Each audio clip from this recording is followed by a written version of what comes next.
La vârsta asta știu că nu am știut ce trebuie să fac. La vârsta aceea aș fi sărit ca ars dacă cineva îmi spunea că nu știu ce să fac. Mi-am schimbat concepțiile despre viață și mentalitatea de a fi soț și tată de sute de ori de atunci până acum. Și nici nu știu dacă nu cumva voi mai adăuga câteva schimbări, dacă Dumnezeu mai îngăduie să fie timp. Pentru că noile experiențe pe care le-am avut ieri mă determină să le consider și să învăț din ele. Să continui să învăț, deși mi se pare că eu le știu pe toate sau că dumneata le știu pe toate. Fraților, școlile unde merg copiii noștri sunt, în primul rând, niște bastioane ale ateismului. Nu există în lumea noastră un factor mai destructiv decât școala. Pare paradoxală afirmația mea și pare greu de crezut. Dar din punct de vedere duhovnicesc, repet, din punct de vedere duhovnicesc, școala e cel mai mare dușman. În situația în care școala la care vă trimiteți copiii nu e o școală creștină, ateismul din școli este devastator. Pentru că el este susținut de niște oameni pe care copiii noștri îi respectă. Nu poți să înveți de la un om pe care nu-l respecti. Uitați-vă la un învățător de la școala duminicală. Ce pregătire are? La ce se pricepe? Că dacă îi pui două întrebări mai ciudate, nu știe să răspundă.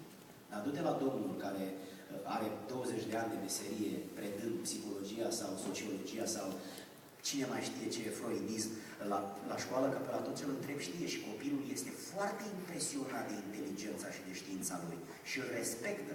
Și când respecti pe un om, îl lași să-ți influențeze viața. Cea mai mare nenorocire din bisericile noastre este că ajungem să ne pierdem respectul pentru predicatori. De aceea nu mai putem asculta. Și suntem condamnați să ascultăm niște oameni pe care nu îi respectăm. Ei vorbesc degeaba, iar noi suntem aici degeaba.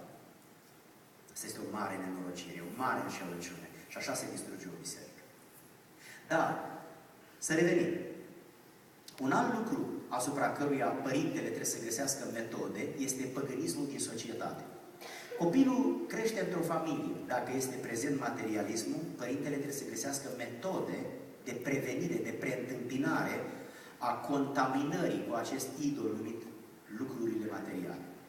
Dacă copilul merge la biserică, s-ar putea părinții să fie membri într-o biserică unde conservatorismul e dominant sau liberalismul e dominant și inima acelui copil nu va fi pe o traiectorie biblică, ci va fi pe o traiectorie tradițională.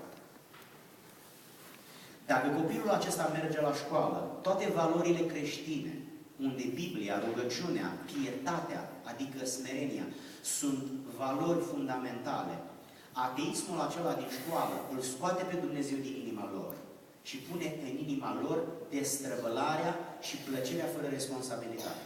Părintele trebuie să aibă metode. Dacă nu are metode, copilul e o victimă datorită vulnerabilității specifice vârstei. De asemenea, copilul va merge în societate unde păgânismul este devastator. Dragii mei, oriunde te duci în lumea aceasta, totul e religie. Intrați într-un mall și veți constata că totul e religie. Și totul este făcut să ne atragă. Dacă mall-ul are etaj, uitați ce se întâmplă. Toate elementele materiale care ne separă de etaj sunt din geam. De ce? Ca să poți vedea prin geam și să fii tentat să te urci acolo. Totul e liturghie, totul este atrăgător, totul e reclamă, totul e publicitate. Noi nu ne dăm seama, dar noi suntem conduși ca niște copii de sociologii acestei lumi, de înțelepții acestei lumi și de psihologii acestei lumi. Știți dumneavoastră câtă știință este băgată în realizarea unui magazin sau a unui business? O întrebare banală, dar absolut banală. Iertați-mă că, în general, exemplele astea sunt din lumea feminină, pentru că lumea feminină este foarte complexă. Lumea bărbaților este simplă al negru. Lumea femeilor este color. Ele au o viață plină de amănunte. Bărbații au 2-3 lucruri și simplu, ca bună ziua. Un bărbat poate face un singur lucru odată. O femeie poate face 3, 4, 5 lucruri odată, pentru că e distributivă în manifestarea atenției ei. Dar să revin. Să vă pun o întrebare. De ce poartă femeile pantoful? Să fie mai înalte, dar mâinile sunt suficient de înalte. O altă întrebare. De ce își fac buzele roșii? Sau o culoare din vecinătate. De ce nu-și fac bărbații buzele roșii? Eu vorbesc foarte serios. Aveți răspunsuri? Nu. De ce își fac ochii albaștri? Sau cam acolo? De ce nu și-i fac bărbații?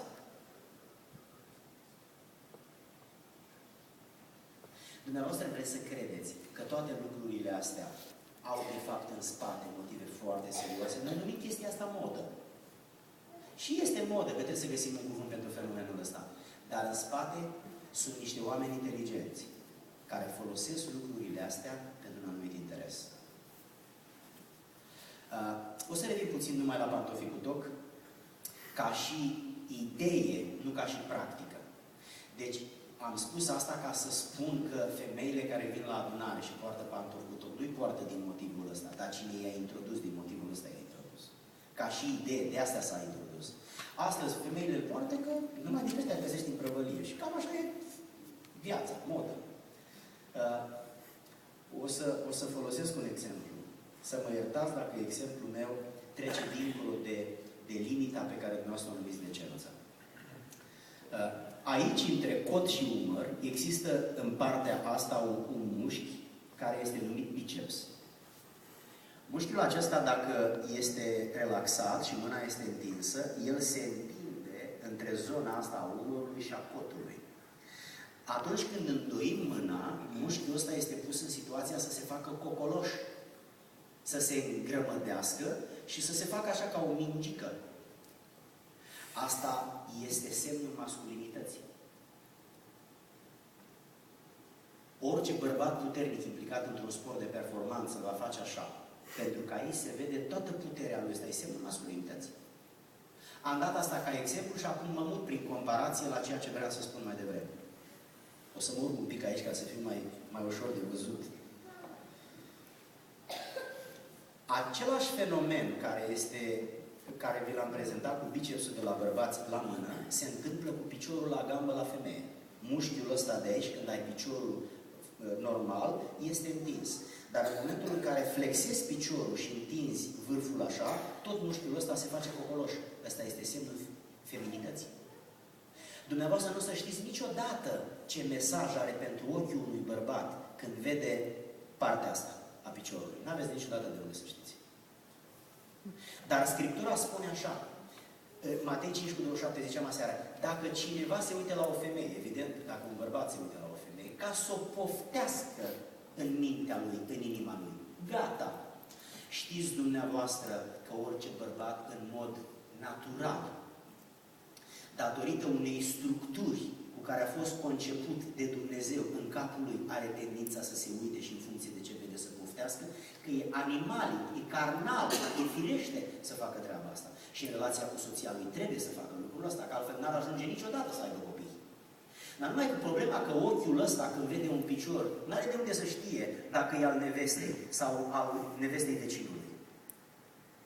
Când ajunge la creier imaginea asta care provoacă acțiuni hormonale, ochiul și mintea nu știe. Trebuie să vină conștiința cu domeniul conștient să-i spună, hei, stop, că femeia asta nu e a ta. Frații mei, surorile mele, nu există chin mai mare pentru un bărbat decât atunci când vine în adunare și știe că aici poate fi relaxat. Femeile sunt îmbrăcate decent și nu există hăituirea privirilor unde, trebuie să mă întorc și dacă merg pe stradă, vezi tot felul de lucruri și de obicei ce nu vrei să vezi. Lucruri care văzându-le te ispitesc și trebuie să te muncești, să-ți ții mintea în frâu, să nu cumva să înceapă să debiteze prostii.